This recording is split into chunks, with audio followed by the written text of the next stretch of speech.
Telugu young directors channel కి స్వాగతం సుస్వాగతం. గత కొద్ది రోజుల క్రింద రిలీజ్ అయిన సినిమాల్లో బాగా ప్రజాదరణ పొంది చక్కటి విజయాన్ని సొంతం చేసుకుని, అంటే ఒక కామెడీ సినిమాగా సొంతం చేసుకున్నటువంటి ఆయ్ అనే సినిమా గురించి మనం మాట్లాడుకుందాం. ఈ సినిమా ఒక కొత్త దర్శకుడు తీసినటువంటి సినిమా. హీరో కొత్తవాడే, అతనికి కూడా రెండో సినిమా.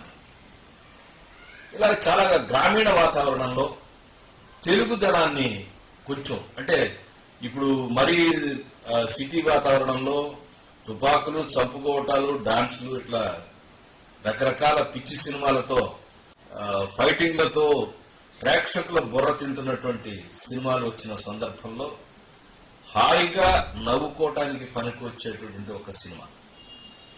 ఈ సినిమాలో ఏముంది, ఎలా ఉంది, దానిలో మంచి చెడులు, పర్టికులర్ గా కొత్త దర్శకులు, రచయితలు ఏం నేర్చుకోవాలి, ఏం తెలుసుకుంటే బాగుంటుంది, నా వ్యూ అండ్ రివ్యూని కొద్దిగా మీకు పరిచయం చేస్తాను. మరి ఎపిసోడ్లోకి వెళ్దామా? ఆయ్ అనే సినిమా రోమ్ కామ్ జానర్లో వచ్చినటువంటి ఒక మంచి love story, youthful love story. దీనిలో కూడా ఒక కొత్త అంశాన్ని డిస్కస్ చేశారు. ఇద్దరి ప్రేమికుల మధ్య కులం అనేటువంటిది అడ్డుగోడగా నిలుస్తుంది. కులం కన్నా గుణం మంచిది అని మనం నానుడు ఉంది. కానిలో ఈ సినిమాలో దర్శకుడు తీసుకున్న కాన్సెప్ట్ కులం కన్నా స్నేహం గొప్పది అని చెప్పాలనుకున్నాడు. కాన్సెప్ట్ కొత్తగా ఉంది. చక్కటి వాతావరణాన్ని, అంటే బ్యాక్డ్రాప్ని, సినిమాకి కావాల్సిన మంచి బ్యాక్డ్రాప్ని ఏర్పాటు చేశారు. లాక్డౌన్ కాలంలో ఒక వ్యక్తి అమలాపురం ఏరియాలో ఒక ఏరియాలోకి తన ఇంటికి వెళ్ళి వర్క్ ఫ్రమ్ హోమ్ చేస్తూ ఉంటాడు. అదే ఊళ్ళో అతనికి చిన్ననాటి స్నేహితులు కూడా ఉంటుంటారు. ఆ ఊళ్ళో ఒక పెద్ద ఒక దుర్గా అని ఉంటాడు, వీరవాసురం దుర్గా అని. ఆయన యొక్క కుమార్తె ఉంటుంది. వీళ్ళ ఫ్రెండ్స్ అప్పుడే ఆ అమ్మాయి హీరోయిన్ ఫ్రెండ్స్తో వాడు వెంటబడుతూ ఉంటారు, దానిలో ప్రేమిస్తూ ఉంటారు. సో ఇతను కూడా ఊళ్ళో వాళ్ళతో ఫ్రెండ్స్తో తిరుగుతున్నప్పుడు ఈ అమ్మాయిని హఠాత్తుగా చూడటం జరుగుతుంది. చూసి ప్రేమలో పడతాడు. ఫ్రెండ్స్కి చెప్దాం అనుకునేసరికి ఆ పక్కన ఉన్నటువంటి ఎవరైతే ఉంటారో ఇతను ఫ్రెండ్స్లో వన్ ఆఫ్ ద ఫ్రెండ్ ఆ అమ్మాయిని ఆల్రెడీ 5 సంవత్సరాల నుంచి ప్రేమిస్తానని ఫ్రెండ్స్ చెప్పడంతో కొంచెం నిరాశపడతాడు. ఆ తర్వాత అతని ప్రేమ కాదు, ఆ అమ్మాయి అతను రిజెక్ట్ చేయటం, నేను ఎవరో తెలియదనటం, ఇతన్నే ప్రేమిస్తాననటం. సరే, వీళ్ళు ప్రేమించుకున్న తర్వాత ఒక చోట ఒక ఇంట్లో కలుసుకుంటారు. ఒక ఫ్రెండ్ సహాయంతో ఒక ఇంట్లో కలుసుకుంటారు. ఆ ఇంట్లో ఈ అమ్మాయికి హీరోయిన్కి తెలుస్తుంది ఏమనంటే ఇతను తన కులపు వ్యక్తి కాదు అని. దాంతో ఆ అమ్మాయి తన తల్లిదండ్రుల మాట చెప్పడానికి వెళ్ళిపోయి నీతో కుదరదు నాకు అని చెప్పి రిజెక్ట్ చేస్తుంది. సో ఆ తర్వాత ఆ అమ్మాయితో ఎలా పెళ్లి అయింది అనేది క్లైమాక్స్ అనేదే ఈ సినిమా. ఇద్దరు ఫ్రెండ్స్ పాయింట్ ఆఫ్ వ్యూలో వాళ్ళ ఫ్లాష్ బ్యాక్లో జరిగింది ఏంటనే చెప్తా వస్తుంటారు. సినిమా అంతా కూడా అదే జరుగుతుంది. మంచి కామెడీతో, చక్కగా టైమింగ్తో చేశారు. ఆ ఇద్దరు ఫ్రెండ్స్గా చేసినటువంటి వ్యక్తులు చాలా బాగా చేశారు. తర్వాత హీరో కూడా చేయటానికి ప్రయత్నించాడు. సినిమాలో బాగున్న అంశాలు ఏంటో మొట్టమొదటి మాట్లాడుకుందాం. తర్వాత మార్చుకోవాల్సిన అంశాలు లేదా మనం నేర్చుకోవాల్సిన అంశాలు తర్వాత తెలుసుకుందాం. బాగున్న అంశాలంటే సినిమాకి కావాల్సిన బ్యాక్డ్రాప్, చక్కటి మన ఆంధ్ర పల్లెటూరు వాతావరణ బ్యాక్డ్రాప్లో సినిమా తీశారు. చాలా సరదాగా సినిమా అంతా గడుస్తుంది. పాత్రలన్నీ కూడా ఎనర్జెటిక్గా చేశారు, అద్భుతంగా. హీరోయిన్లు కూడా చూడటానికి చాలా బాగున్నారు. హీరోయిన్ మధ్య కెమిస్ట్రీ కూడా అద్భుతంగా ఉంది. ఇలా చాలా విషయాలు ఉన్నాయి. చివరిలోకి వచ్చేసరికి కథ కూడా, క్యారెక్టర్స్ కూడా ఒక జస్టిఫికేషన్ ఇచ్చుకుంటా కథ కూడా ఒక చక్కగా తీసుకొచ్చారు. బాగానే ఉంది. ప్రిడిక్టబుల్ స్టోరీ అయినప్పటికీ కొత్త పద్ధతిలో చెప్పడానికి ప్రయత్నించారు. ఇవన్నీ చాలా చక్కటి అంశాలు. జనాలు బోర్ కొడుతూ ఉన్న సినిమాలు వస్తున్న నేపథ్యంలో ఒక సరదాయిన ఒక ఎంటర్టైన్మెంట్, ఫ్యామిలీ ఎంటర్టైన్మెంట్గా మనకు రావటం అనేది ఈ సినిమాకున్న ప్రధానమైన ఆకర్షణలు. అలా పాటలు కొంచెం అంత హిట్ కాలేదు కానీ పర్లేదు, బాగానే ఉన్నాయి పాటలు. ఇంకా అంతే. ఈ సినిమాకి సంబంధించిన బ్యాక్డ్రాప్ అదంతా ఎవ్రీథింగ్ గుడ్, అంతా బాగానే ఉంది. సినిమా చూస్తుంటే ఫస్ట్ హాఫ్ అంతా చాలా మనకి ఒక రకమైనటువంటి కాసేపు అయిన కొంచెం బోర్ అనిపిస్తూ ఉంటుంది. కథ ముందుకు జరగట్లేదు. కథ ముందుకు జరగకపోవటం, అక్కడక్కడే ఉండటం, ఇవన్నీ చిన్న ప్రధానమైనటువంటి లోపాలు ఉన్నాయి. నేను నా అభిప్రాయం చెప్తాను. మీరు కూడా సినిమా చూసి మీ కామెంట్స్ రూపంలో అభిప్రాయం చెప్పండి. మరొక అంశం ఈ సినిమాలో నేను చూస్తున్నప్పుడు నాకు ఒక ఇంట్రెస్టింగ్గా అనిపించిన అంశం ఏంటంటే, లోకల్ ఫోక్ కల్చర్ ఏదైతే ఉందో వాటిని సాంగ్ రూపంలో కానీ లేకపోతే సీన్స్లో కానీ ఇంప్లిమెంట్ చేయటం. అంటే మన దగ్గర జాతరలు కానీ, ఉత్సవాలు కానీ, పండుగలు కానీ, తర్వాత ఊరేగింపులు కానీ ఏవైతే ఉంటాయో వాటన్నిటినీ సినిమాలో కూడా ఇంప్లిమెంట్ చేయటం. ఇది దాదాపుగా చాలా సినిమాల్లో చేస్తున్నారు. అది మనం మీనింగ్ఫుల్గా ఎప్పుడు కావాలో అప్పుడు పెడితే చూడటానికి బాగుంటుంది. ఈ సినిమాలో బాగుంది. తర్వాత హీరో హీరోయిన్లు బాధపడుతూ వచ్చే బ్యాక్గ్రౌండ్ సాంగ్ అనేది కల్చర్ కనిపిస్తూ ఉంటుంది. తర్వాత జాతర సీన్స్ ఇవన్నీ కూడా చాలా బాగా చేశారు. నేను ఇంతకుముందు కూడా చెప్పాను, ఇంతకుముందు వచ్చినటువంటి సినిమా కమిటీ కుర్రాళ్ళలో కూడా అట్లా చేశారు. లోకల్ కల్చర్ ఏదైతే ఉందో, వాళ్ళకి తెలిసిన కల్చర్ ఉందో ఆ సినిమాల్లో పెట్టడానికి ప్రయత్నిస్తారు. ఇది కొత్త రచయితలు, కొత్త దర్శకుల్లో వచ్చిన ఒక మంచి మార్పు. అంటే మనం చూసినటువంటి కల్చర్, మన చుట్టూ ఉన్న కల్చరు, మన కథల్లోంచి, మన జీవితాల్లోంచి, మన సమాజంలోంచి వచ్చినటువంటి ఆలోచనలు ఎప్పుడైతే సినిమాల్లో లేదా మన కథల్లో పెట్టి చూపిస్తామో అవన్నీ కొత్త ఫ్లేవర్తో అనిపిస్తాయి. ఇదే కాంతారాలో చేసినటువంటి రిషబ్ శెట్టి చేసినటువంటి మ్యాజిక్. ఎప్పుడు కూడా మన ఓన్ కథలు, మన జీవితాల్లో, మన సమాజంలో వచ్చినటువంటి కొత్త మార్పులు, కొత్త కథలు, సమస్యలు ఉన్నాయో అవి తెలుసుకోవాలని ప్రపంచంలో చూస్తూ ఉంటారు. అంతేగాని వాళ్ళ సినిమాలను మనం తిప్పితీసి చూపిస్తే చూద్దామని ఎవ్వరూ అనుకోరు. కాబట్టి ఇది ఒక మంచి పరిణామం, కొత్త దర్శకుల్లో వస్తున్న పరిణామం.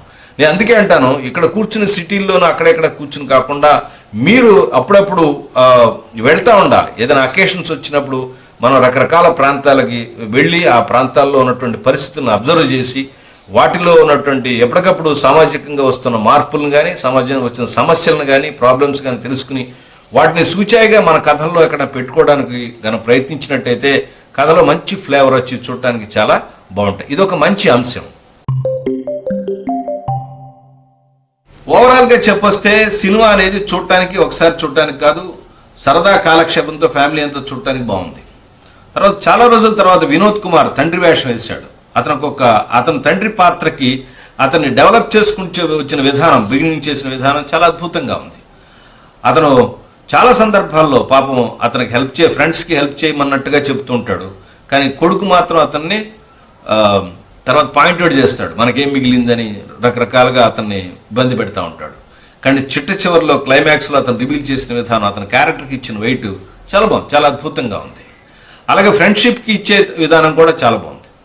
సో ఎక్కడైతే ఆ రౌడీకి అవతల్లో మనకి ఊళ్ళో ఒక రౌడీ ఉన్నాడు, అతను చాలా నోటోరియస్ రౌడీ అని తెలుసుకున్నారో అక్కడి నుంచి వచ్చేది, దానిలో వచ్చే డ్రామా మీరు గమనించారో లేదో, ఇలాంటిదే మనకి లేడీస్ టైలర్లో ఉంటుంది.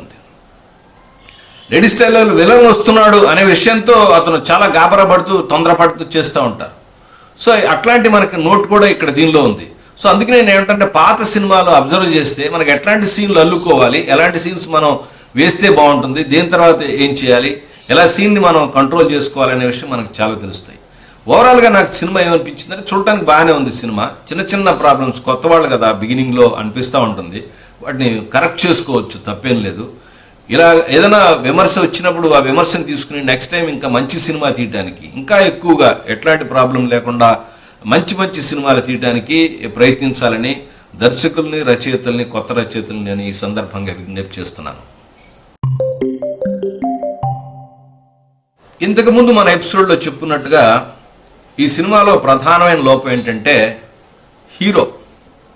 హీరోని పాపం కాసేపు అయిన తర్వాత చాలాసేపు బిగినింగ్లో అంతా యాక్టివ్గా ఉంటాడు. ఎప్పుడైతే అమ్మాయి హీరో రిజెక్ట్ చేస్తాడో అప్పటి నుంచి అతను డల్ అయిపోతాడు, ప్యాసివ్గా అయిపోయాడు. హీరో ప్యాసివ్గా అంటే డల్గా ఉంటే ప్యాసివ్గా అనవాకండి. హీరోని సబ్సైడ్ చేసి మిగతా 2 క్యారెక్టర్లు, హీరో ఫ్రెండ్స్ క్యారెక్టర్లు ఉన్నాయో అవి డామినేట్ చేస్తాయి సినిమా అంతా కూడా. ఒక రకంగా చెప్పాలంటే వాళ్ళిద్దరు సినిమాలో ఇతను హీరో ఉన్నట్టుగా అనిపిస్తూ ఉంటుంది. ఇది చాలా ప్రధానమైన లోపం.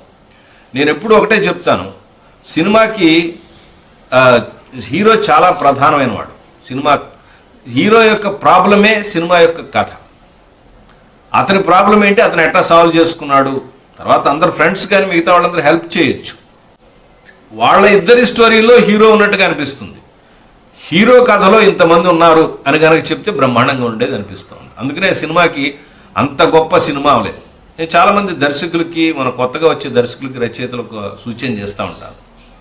అదేంటంటే పాత సినిమాలను దయచేసి చూడండి. కామెడీ సినిమా అనుకోండి, కామెడీ సినిమాలు తీసిన ఇంతకుముందు దర్శకులు ఏం చేశారో చూడండి. అలాగే లవ్ సినిమాలు అనుకోండి, ఇంతకుముందు ఏం చేశారో చూడండి. లాస్ట్ ఇయర్ అనుకుంటాను మనకి తమిళంలోంచి 70 వచ్చింది లవ్ టుడే అని. ఆ సినిమాలో లవ్ ట్రాక్ను కానీ, క్యారెక్టర్స్ కానీ, క్యారెక్టరైజేషన్ కానీ, ఆ తర్వాత ఎంత బాగా ట్రీట్ చేశారో, ఎంత చక్కగా ట్రీట్ చేశారో మీరు చూసే ఉంటారు. అందుకే ఆ సినిమా తమిళంలోనూ హిట్ అయింది, ఇక్కడ కూడా హిట్ అయింది, తెలుగులో కూడా హిట్, డబ్బింగ్ సినిమా. నేను తెలుగు సినిమాలు లేదేసి తమిళ సినిమాను పొగుడుతున్నాను అనుకోబోకండి, అలాంటిది ఏం లేదు. సినిమా మంచి సినిమా ఉంటే మంచిగా చెప్పుకోవడం తప్పే ఉంది.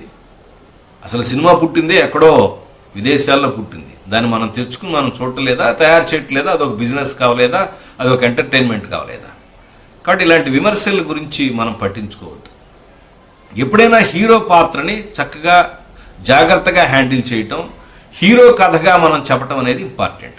అలా కాకుండా మీరు చూడండి, సినిమా అబ్జర్వ్ చేయండి, ప్రతి సీన్లో దాదాపుగా ఒక 60 సీన్లు ఉన్నాయనుకుందాం అనుకోండి, దాదాపుగా ఇద్దరి మీదే సినిమా ఓపెన్ అవుతూ ఉంటుంది, సీన్స్ అన్ని ఓపెన్ అవుతూ ఉంటాయి. ప్రధానంగా వీళ్ళే బిట్స్ వేస్తూ ఉంటారు, అతను మధ్యలో వస్తూ ఉంటాడు. అలా కాకుండా హీరో మీద పాయింట్ ఆఫ్ వ్యూలో సీన్స్ కనుక ఉన్నట్టయితే దానిలో వీళ్ళు కూడా ఉంటారు, కానీ మెయిన్ ఇంట్రెస్ట్ అనేది లేదా centre of attraction hero heroine చేసుకుంటే బాగుండేది. ఇది ఒకటి. రెండోది, రోమ్కామ్లో ప్రాబ్లం ఏంటంటే, ఏదైనా ప్రాబ్లం వచ్చిందనుకోండి, వాడు ప్రాబ్లం వస్తే హీరోయిన్ బాగా యాక్టివ్గానే ఉంది, హీరో డల్ అయిపోయాడు. ఎందుకు డల్ అవ్వకూడదు. అది ఎప్పుడైతే సమస్య వచ్చినప్పుడు ఎప్పుడైతే ఉంటుందో అతను యాక్టివ్గా ఉండి తన సమస్యను తాను పరిష్కరించుకోవడానికి రకరకాలుగా ప్లాన్స్ వేసినట్టుకుంటే అద్భుతంగా ఉండేది. మీరు ఇంటర్వెల్ సీన్ చాలా ఇంట్రెస్టింగ్గా అనిపిస్తూ ఉంటుంది. ఎవరో ఒక ఆంటీ దగ్గరికి వాళ్ళ ఫ్రెండ్ కూడా వెళ్తుంటాడు, వాళ్ళ ఇల్లు తీసుకుంటారు. అంతలో హస్బెండ్ వస్తాడు. వచ్చినప్పుడు వాళ్ళు చేసినటువంటి పరిస్థితులు ఏంటి, ఎట్లా ఉన్నాయి, ఆ టైంలోనే అమ్మాయికి ఇతను తన కొరకువాడు కాదనే విషయం తెలుస్తూ ఉంటుంది. సో అట్లా ఏదైనా బిగువుగా సీన్లు డ్రామా తీసుకుని, అంటే హీరో తన ప్రేమను పండించుకోవడం కోసం తనకన్నా తన ఫ్రెండ్స్ ఎక్కువగా తపన పడుతున్నారు. బహుశా ఫ్రెండ్షిప్ ఈజ్ గ్రేట్ అని చెప్పడం కోసం ఇట్లా రాసుకున్నారేమో ఏమో తెలియదు, కానీ మనకి దర్శకుడికి అభిప్రాయం మనకు తెలియదు. కానీ ఇలా ఇది చూస్తున్న వాళ్ళకి కొంచెం బోరింగ్గా ఉంటుంది. వీడి కథ అయితే వీడి ప్రాబ్లం అయితే వాడు ఎక్కువ టెన్షన్ పడుతున్నాడు ఎట్లా అనిపిస్తుంది. సహజంగా కూడా చూడండి, మన ప్రాబ్లం గురించి మనం ఆలోచిస్తాం, మన పక్కింటి ఎక్కువ ఆలోచిస్తాడా, ఓన్లీ సానుభూతి మాత్రం చూపిస్తాడు, సహాయం చేస్తాడు, అంతే కదా. ఇది కూడా అంతే న్యాచురల్గా. తర్వాత ఇంకొక అంశం, ఒక ఓల్డ్ క్యారెక్టర్ పెట్టాడు, ఆయన వచ్చి మాట్లాడితే నీలి చిత్రాలన్నీ కూడా సినిమాలన్నీ సెల్వ్ వేయమని చెప్తారు. అదో కామెడీగా అనుకున్నారు. అది చాలా ఇరిటేటింగ్గా అనిపిస్తూ ఉంటుంది. అదే కాదు, అంత ఓల్డ్ పర్సన్కి ఉండటం కాదు, తర్వాత పాటలోకి వచ్చే ఒక ఐటమ్ సాంగ్లో వచ్చేటటువంటి ఓల్డ్ ఏజ్ క్యారెక్టర్స్ కూడా వాళ్ళ మూమెంట్స్ కూడా చాలా వల్గర్గా ఉన్నాయి. మనం అంతకుముందు సినిమాలో రవితేజ్ సినిమాలో హీరోయిన్ ఇలా పట్టుకుని కొన్ని డాన్స్ మూమెంట్ బాగాలేదని చెప్పారు. ఈ సినిమాలో ఈ ఓల్డ్ ఏజ్ పీపుల్స్ చేసే మూమెంట్స్ చాలా వరస్ట్గా ఉన్నాయి. ఇవన్నీ కూడా అంత ఓల్డ్ ఏజ్కి వచ్చిన తర్వాత, అంటే ఆ ఓల్డ్ ఏజ్కి వచ్చిన తర్వాత కూడా మనిషికి అంటే మన ప్రెస్పెక్టివ్, అంటే డైరెక్టర్ యొక్క ప్రెస్పెక్టివ్ ఎలా ఉందో ఆలోచించండి. అంటే ఇటువంటి చిత్రాలు చూడాలనేటువంటి యాంబిషన్ అనేది జనాలకి ఇలా ఉంది, అలా ఉన్నారు, అందరూ ఇట్లా ఓల్డ్ ఏజ్ పీపుల్ ఉన్నారని ఏమైనా చెప్పాలనుకుంటున్నాడా? సో ఇలాంటి కొన్ని చిన్నటువంటి ప్రాబ్లమ్స్. తర్వాత సినిమాలో నేను చాలా సందర్భాలు చెప్తాను, బూతులు మాట్లాడొద్దని, విపరీతంగా బూతులు మాట్లాడతారు. ఎక్కడ పడితే అక్కడ ఇష్టానికి బూతులు మాట్లాడటం, ఆ బూతుల్ని ప్యాసిఫై చేసిన వర్డ్స్తో కూడా వాడటం, ఇది కొద్దిగా తగ్గించుకోవాలి. కొత్త దర్శకులు రెస్ట్రిక్ట్ చేసుకోవాలి. ఇంతకుముందు దర్శకులు అట్లాంటివి లేకుండా, బూతులు లేకుండా ఎలా తీయగలిగారు కామెడీని మీరు అబ్జర్వ్ చేసినట్టయితే. నేను బూతు వాడను, దీని బదులు ఏదన్నా ఒక సరదాయిన సన్నివేశంలాగానో ఒక మూమెంట్ పెడతాను అని రిస్ట్రిక్ట్ చేసుకుని కనుక మీరు కొత్తగా ఆలోచించగలిగితే సినిమాలు అద్భుతంగా వస్తాయి. సినిమా సీన్స్ అనేవే ఉండొచ్చు, కానీ సీన్ ఎలా ఉండాలి, ఎక్కడ ల్యాగ్ ఉండకూడదు, ఎవరి మీద ఓపెన్ చేయాలి, ఎవరి మీద ఓపెన్ చేయకూడదు. ఇంతకుముందు నేను సీన్ డివిజన్లో కూడా, తర్వాత ట్రీట్మెంట్లో కూడా చెప్పాను, సీన్ ఎలా ఓపెన్ అవ్వాలి, సీన్ ఎలా దేని మీద ఇంపార్టెన్స్ ఇవ్వాలి అనే విషయం. దయచేసి ఆ ఎపిసోడ్ కూడా చూడండి.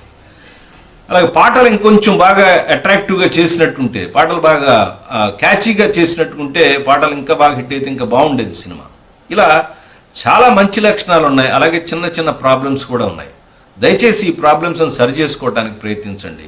మరొక మంచి చిత్రం యొక్క రివ్యూతో మళ్ళీ కలుస్తాను, మీ ముందుకు వస్తాను. అప్పటి వరకు నమస్కారం.